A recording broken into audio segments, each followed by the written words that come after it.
Welcome back, everybody, to Let's Talk Wednesday. My name is Melshani Collins, and I am the CEO and the family advocate of the Grace Agency, where we advocate for families that have welfare cases. We also help fathers to gain paternal rights to their children through legitimation and other court petitions, such as custody, third party custody, modification of child support, modification of custody and visitation, and also paternity and contempt. And also, we help families to locate local community resources, okay? And for those of you that have never seen our channel, we do this every single, or my page. Thinking I'm on YouTube, but I am on YouTube, right? So we thinking that we offer these different services every Wednesday. We allow different businesses, different organizations to get onto the live and share the resources and the services that they have to offer to you all. And the reason why we started doing this, we started in January of this year, and we knew that as I go to different community events on the weekends, I started to realize that, hey, all of these services I've never heard of, and they do these services for free, you all, right? There's no charge. There are a lot of them that even if you don't have like health insurance, they will make a way to get you the services that you need for free, right? So I always felt like, yeah, the community needs to hear about this. These are great resources. These are great organizations.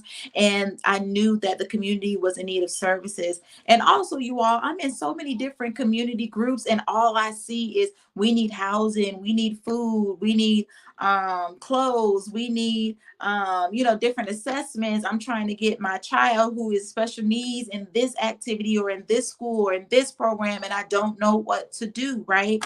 And so I see this all the time. And when I tell you all that there is a great need, there really is a great need. And so I try to do my part on behalf of my agency, just to make sure that we are getting out as many organizations and agencies that can give you all the services that you need, right? We know the typical ones with the big names, but those ones, you all, are either out of funding or it's a wait list when there are families that are in dire need of these services right now. And so my job is to give you different avenues to go about, different organizations to contact, and not just a 1-800 number, right? Or a voicemail that you is never answered, and eventually it gets full and nobody ends up calling you. But my job is to get you connected to somebody that you can actually speak with, right? An email where they actually respond to you. And so that's what we are doing on today. And so I do have my business page, you all, which is also called Giving Respect and Compassion Every Day, where we just try to give updates on where we are in the community. Also, we give information as to, what specials that we're doing within our own agency if you need any of the services that we have to offer as well. And so if you would like to book a free consultation, go ahead and visit our website, which is www.grace-ga.com. And on that website, you'll see some little buttons that'll say free consultation or book now. Go ahead for me and click those buttons. And when you click those buttons, it'll have like a form that you would need to answer that'll have all your information, your contact information, your demographics. Go ahead and write down all the information that you need or type it out and then send it to me, and it comes straight to my inbox. Also, if you don't want to go on the website, but you just say, hey, I need to speak with you right now, give me a call, y'all, at 678-729-7261. And if I'm available at that moment, I will do your consultation immediately. But if not, I will definitely schedule one with you in the near future with whatever dates that work for myself and you as well. Also, if you somebody that's tech savvy, you like the email me, and my email is Melshanique, that's M as in Mary, ELSHANIQUE, Collins@gmail.com. Don't write a whole paragraph, y'all. Just put a little bit of information. We will discuss everything in the consultation process, but definitely just put, what your issue may be in the body of an email. Put your contact information as in there as well, and also a date that you would like to schedule the consultation for, so that we will be able to, I'll follow up with you, and I may give you a call immediately, or I'll give you a call on that date, you all, okay? So those are the three ways to contact me. Also, you can contact me on any of my social media. Again, my business page is Giving Respect and Compassion Every Day. On there, you can inbox me, or this is my personal page. It is Miss Glamorous Collins. You can also inbox inbox me on here, as I check my inboxes regularly. And if you have any, you want to speak to me immediately, I'm definitely going to contact you within 24 to 48 hours. Okay. All right, so now that we got that out of the way, so we were going to have another organization speak with us on today, but for whatever reason, they were unable to make it. So I said that one monkey don't stop no show, right? So we're going to move forward. And I thought, you know what? Probably a few months ago, I did a live that's called You Ask, I Tell, or something of that nature, where I'm giving information on all things advocacy, court petitions, and resources, right? So I said, you know what, let's run that back, because I get so many questions from people that are like, hey, Miss Collins, what do I do if I receive this petition in the mail, or it was served to me? What is the next steps? Or, I just don't want to see my child. What does that look like? I didn't even know that there were two different types of custody, and three ways that I could go about that. And so I'm going to give you all the information on today. And I'm going to start trying to do these more regularly, because I do these different videos every Wednesday. And so most of them are organizations and agency based, where I'm featuring somebody else, right? I'm not talking too much about what my agency does, or the services that we have to offer. But I feel like I need to do that more often, because I know that the services that we offer is what's needed in the community, right? So again, I'm going to go ahead and do that on today.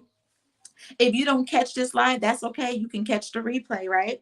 But we're going to go ahead and get started. And if you see me looking down, you all, that's just because I have some notes written out, just so I can make sure that everything is accurate in the way that it needs to be. So forgive me if you see me looking down. But for those of you that have never heard of the Grace Agency, I'm going to give you all a little bit of background information about me, and how this agency even came about. So I worked with the Department of Family and Children's Services for over 7 years. And I worked in almost every department. I worked in child welfare, right? So that was our family support cases, investigations. I worked, and then if we took children out of the home, it would be our foster care cases. And so I did that as well. Now, I did not do anything in adoptions, but I do have a decent understanding of the adoption process when it comes to the Department of Family and Children's Services. And one of the things that I recognize, you all, is when I was a case manager, I would go out to these homes, and, they would have these crazy allegations that were called in, and I would go out and assess these families and say, hey, because these allegations are called in, we need to do this, we need to do that, and we need to do the other, right? And one time it was a particular family that was saying that, hey, I know I need to do these services, but I don't like how you all come out here and tell me what I need to do instead of collaborating with me. I feel like you are trying to run my life, or you trying to be in my business, and I don't like that. And at the service that you want to put in, I don't want to utilize that service. And so as I started to work there year after year, I started realizing that a lot of these families um, they were scared, but they had a bad stigma that was attached to the department, right? Because of Auntie and them case, because of a case that they had back in 1993, because of something that they heard or something that they read, right? And I realized that when they had that negative stigma that was already in their mind, it was hard to get them to comply with what we needed them to comply with in order to close the case out. Typically, cases have to be closed out within 30 to 45 days, right, before they start becoming overdue. And so I realized, like, these families, they don't want to be complying with the department because they feel like the department is not on their side. They feel like we're just there to tell them what to do, be in their business, to ruin their lives. And me personally, I knew that that wasn't the agenda of the department, and especially not mine as a case manager, right? Because I'm trying to go home like you.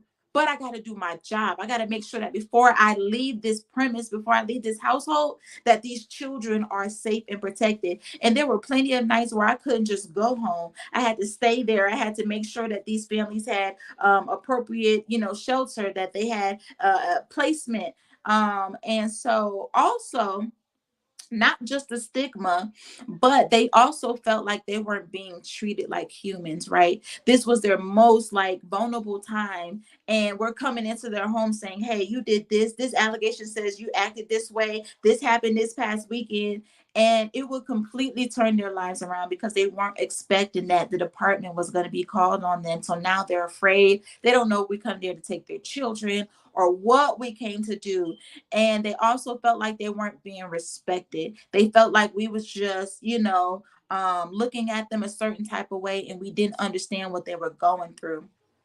So as I climbed the ranks, right, from a case manager to a supervisor, I really realized that when I sent my case managers out, that we had to have a heart of compassion for these families. We are literally coming in their lives unannounced on a random day at a random time, trying to tell them what happened or trying to tell them why this case was called in. And a lot of times they didn't understand. Sometimes they knew where it came from, right? Because we had to read the allegations, but a lot of times they just didn't understand. They were just like, I'm trying to do the best I can do to take care of my kids, with the situation that I'm in. Why are y'all coming in here saying that if I don't do X, Y, and Z, y'all gonna take my kids away when I've been doing it? I haven't received communication. My car went down just like everybody else's, but guess what? My employment doesn't pay a lot. So I don't have the extra money to, get the car fixed so I can take them to the doctors.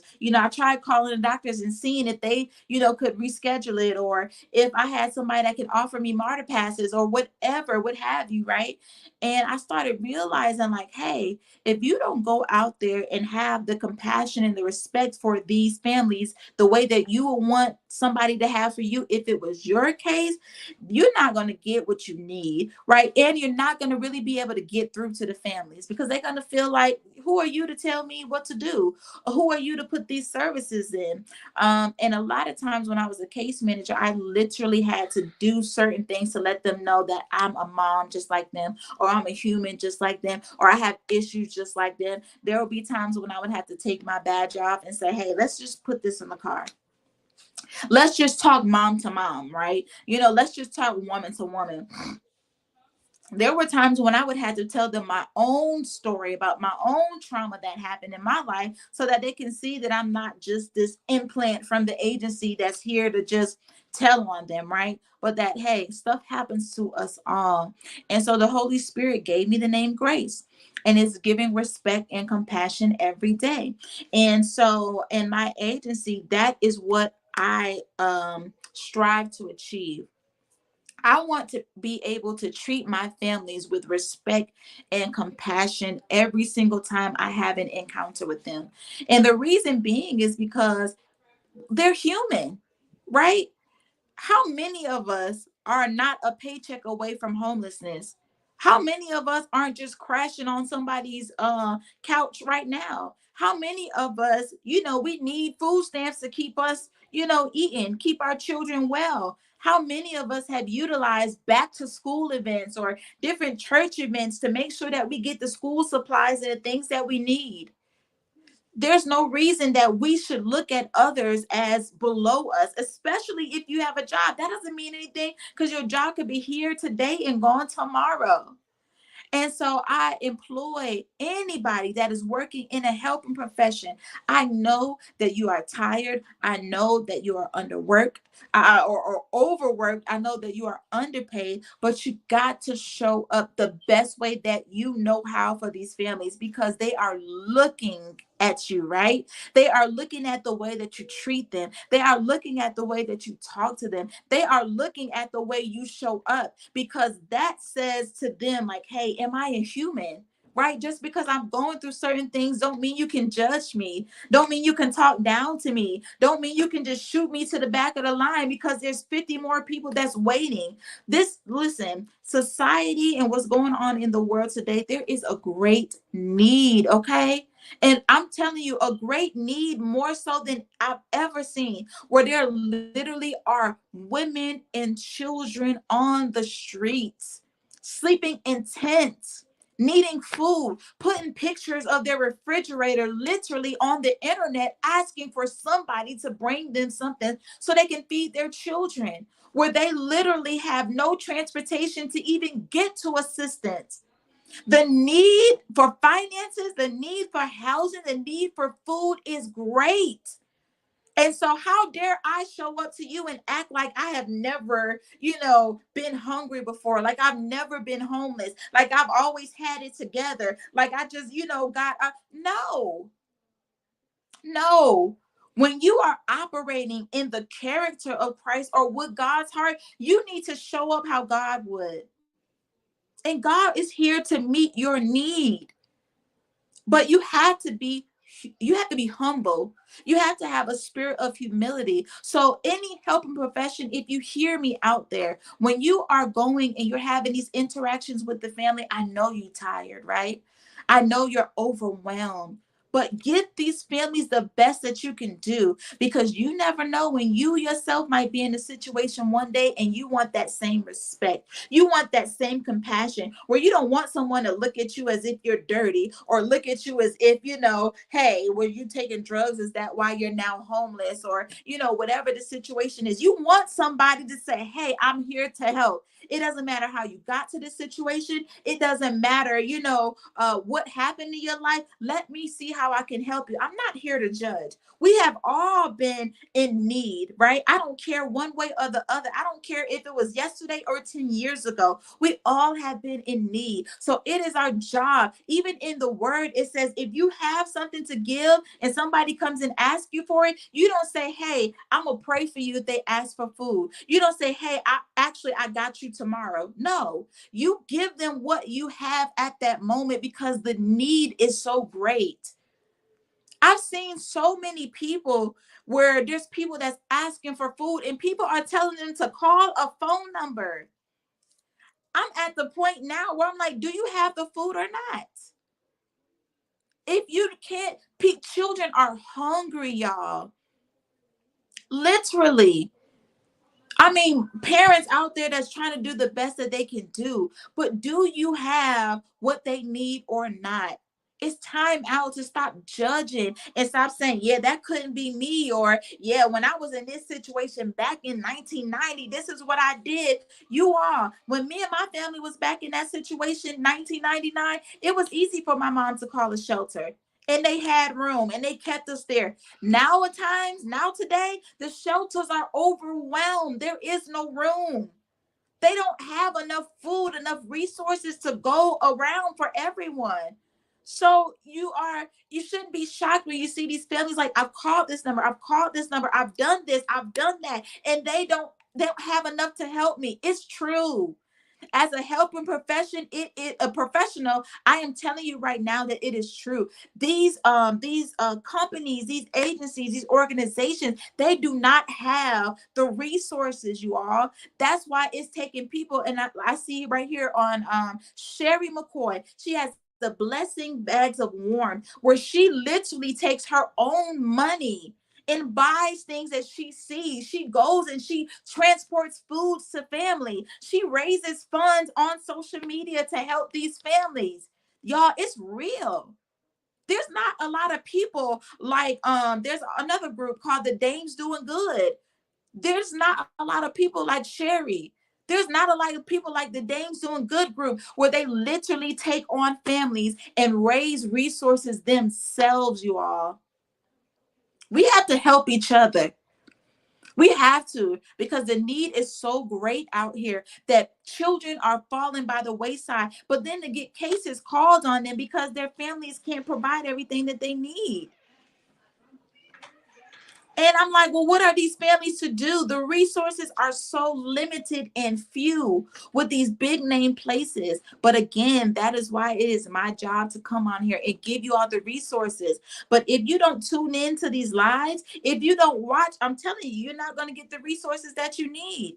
There are people that are waiting to be able to help you for many different things, right? Whether you needed insurance, whether you need transportation, whether you needed somebody that can help you fill out paperwork so that you can get government benefits. There are people that are waiting, but you all have to tune in so that you can get the access to the information to say, hey, you know what? I did see a company called CareSource, right? That can help me with insurance. I did see the hospital of Fulton DeKalb Housing Authority. I did see, this different resource. I did see Case Club, right? That is a program that helps families that are in grieving stages, right? Where they've lost loved ones. It's so many different resources, you all. And so I just had to go on in that tangent because I had to let y'all know that we have to be there for each other. We've got to give respect and compassion to everybody because you don't know their story. You don't know why they're in the situation that they're in, okay? So be kind. Don't try to come on there and tell them what you did 20 years ago because that doesn't work today, right? You show up with your family homeless, you get a case called on you. And that was more trauma to not only your children, but now yourself. Okay? All right, y'all. So the first one, when I told you all that I advocate for families that have child welfare cases, that is exactly how I came to start doing that for my agency. And I did that because within the system of the department, right, they have the best intentions to try to get you services to help you to do everything that they're supposed to do. But like I said, turnover rates are high. Case managers are overworked. And everybody isn't always doing the right thing. Everybody doesn't operate with integrity. Everybody doesn't operate with a heart of compassion where they want to help these families, right? So it's not only that these case managers are very few and far between, but everybody isn't operating in integrity, right?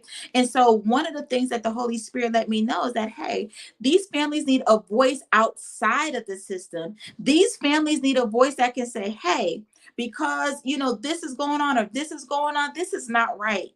Right. There's a family right now where I have not even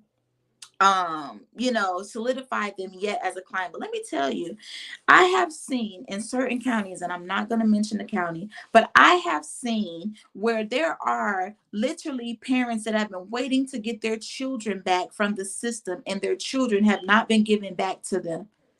Because when I say the reasons are small, they are small. There was one family where her child had been taken away from her in now 2 years, and she had already completed all of the case plans 6 to 8 months ago, and she couldn't figure out why her children was not being given back to her. When I got involved with the case, I realized that it was something that was so minute. It was something that wasn't even important to her case, and her child was given back to her within a month because there's so much oversight that is going on with the department because this is how it works. So your case is only going to be as good as your case manager and supervisor is. The reason why I say that is because the supervisor is waiting for the case manager to tell them what they see when they're out there.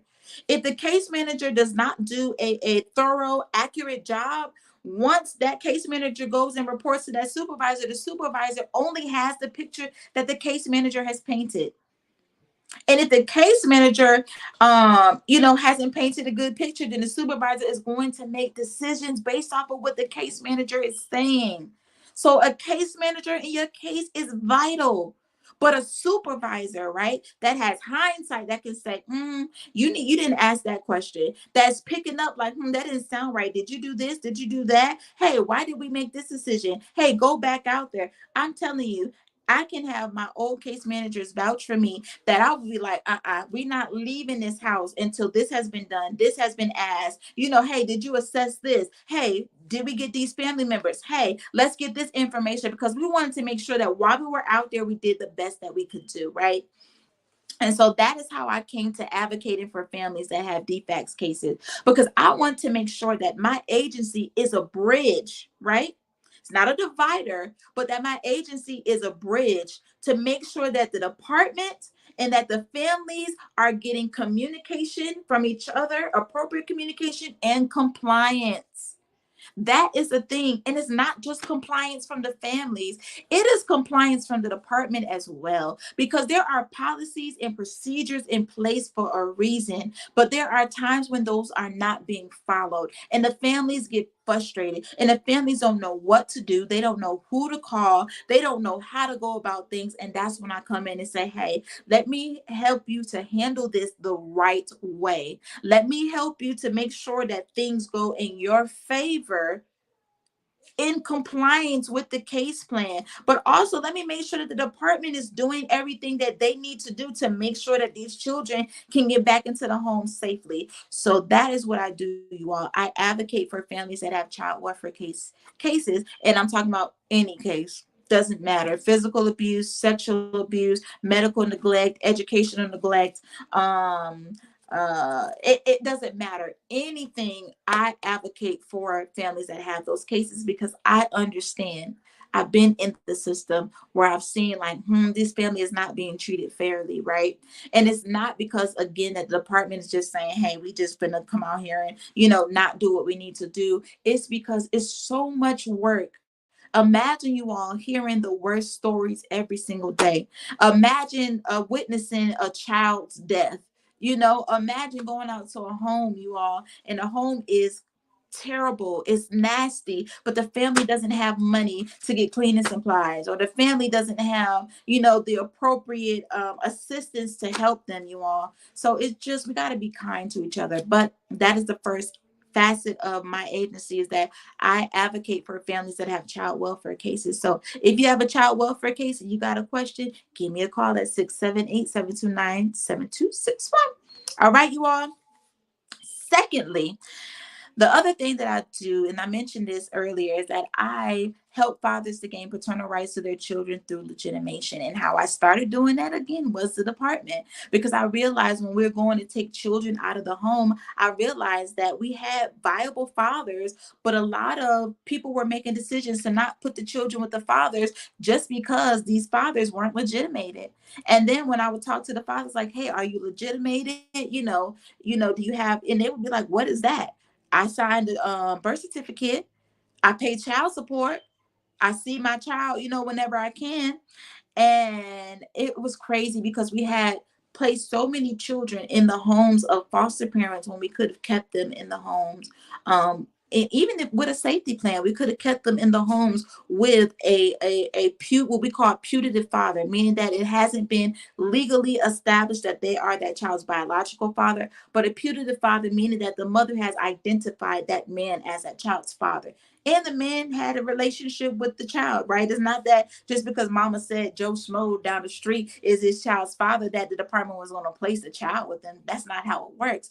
But we also assess the relationship and the nature of that relationship with that child and that father, right? And so when I seen that fathers had no idea what legitimation was, paternity acknowledgement, putative father registry was, I said, you know what? That's also a service that I'm going to add to my community and my agency, because it helps to solve an issue, right? And so I'm going to go over that with a few of you that don't know what that is, right?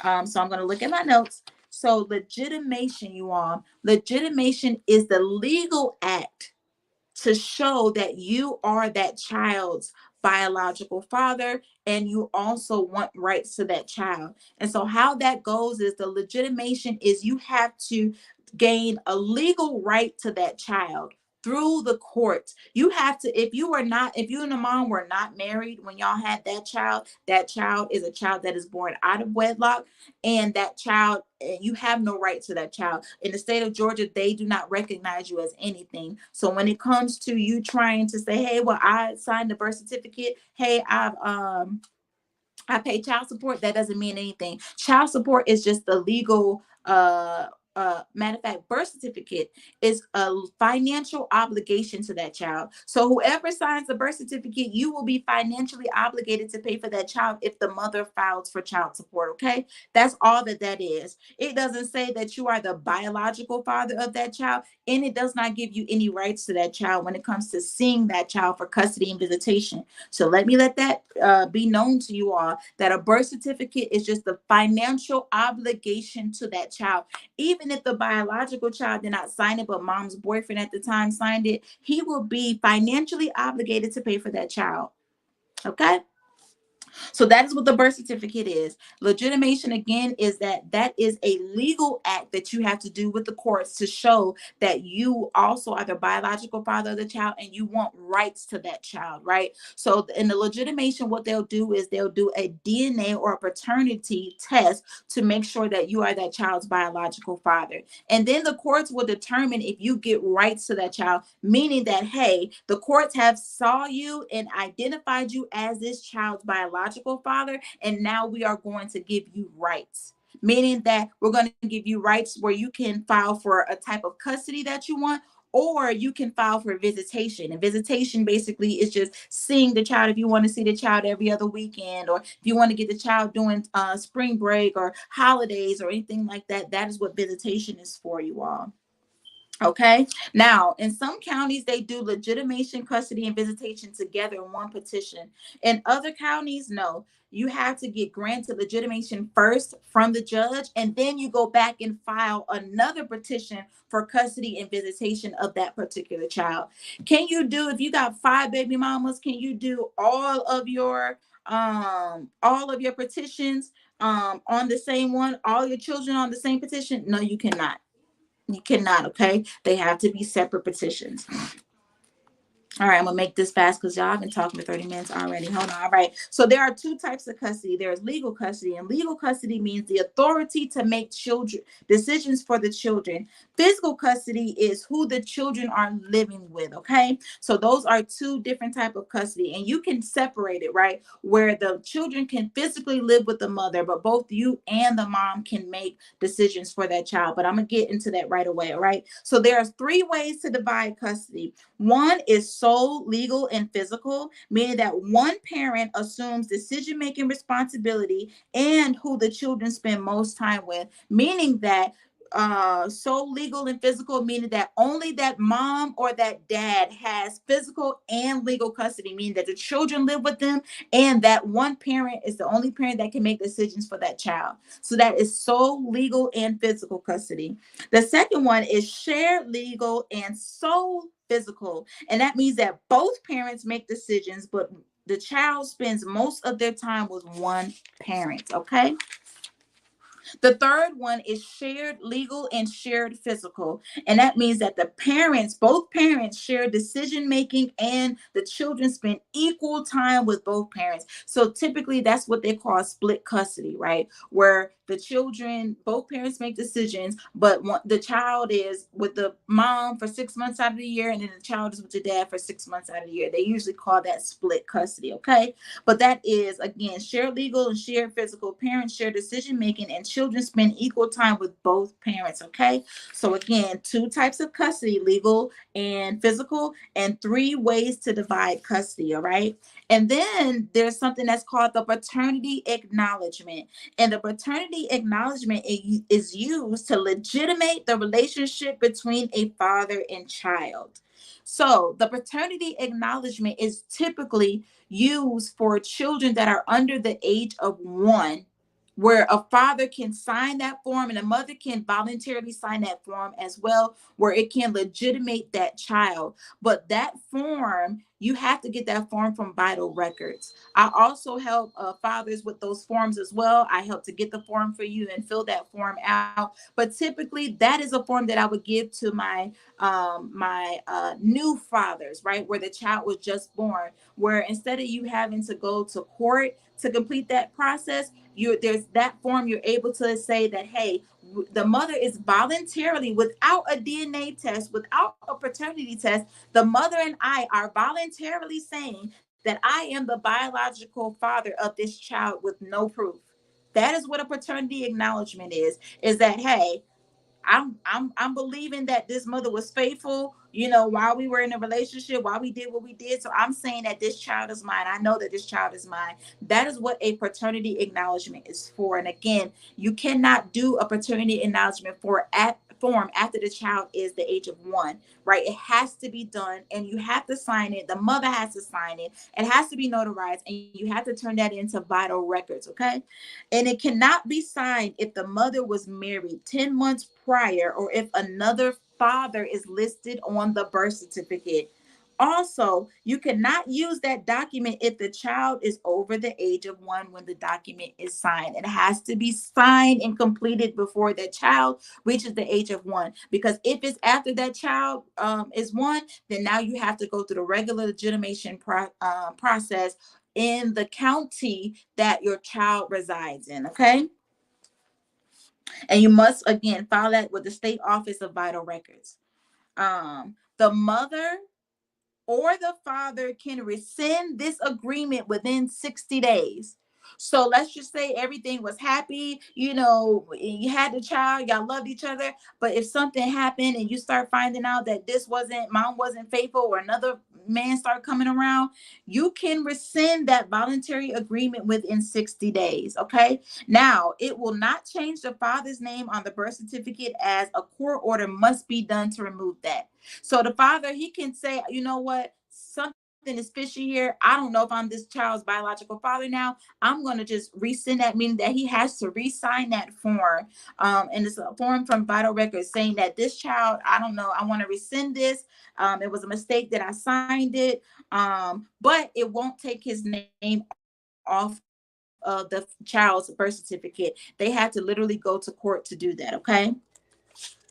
All right. And then the other one is called the termination of parents' right. A parent relinquishes their rights and is written or willfully didn't comply with child support for 12 or more months. The parent abandoned the child. The parent convicted of murdering the other parent. Parental misconduct or inability, lack of care, physical harm, continued safety concerns, and no relationship. Okay.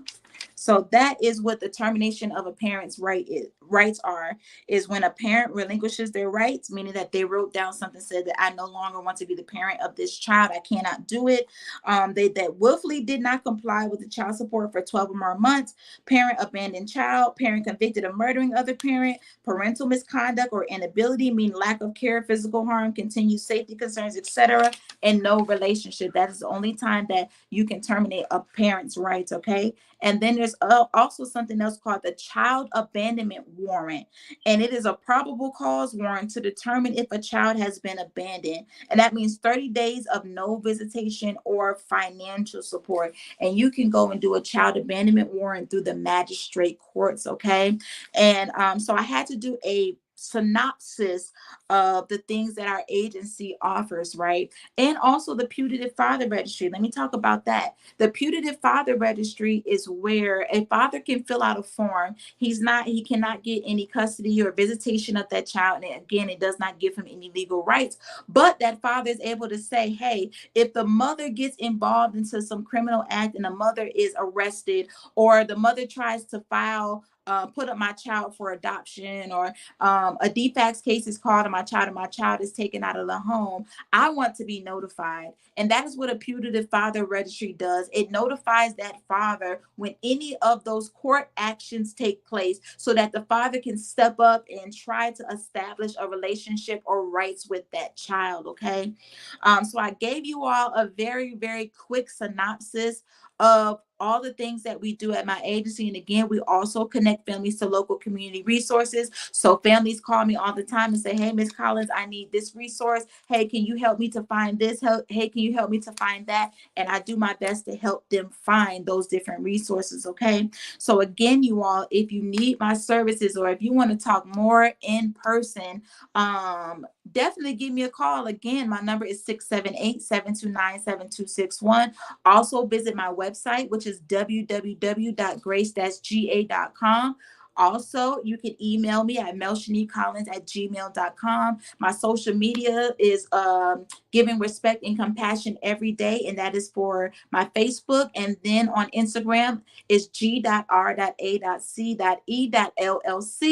You all reach out to me. There's so much information that I could give on here, but again, I'm already 40 minutes in and I need to go get my son along with my husband. So you all definitely give me a call. If you saying, hey, I need help, I need somebody to tell me what to do, right? I'm trying to get this child support modified. I'm trying to, change over this custody. I don't like the situation. Hey, I have a court order and somebody is violating it. Hey, I want to get a name change on a birth certificate for my child. Hey, I'm trying to get paternity established. Give me a call, you all. I'm telling you, there's no agency out there that's doing what I'm doing, and I got the juice. So give me a call and I'll help you. All right. Talk to you later.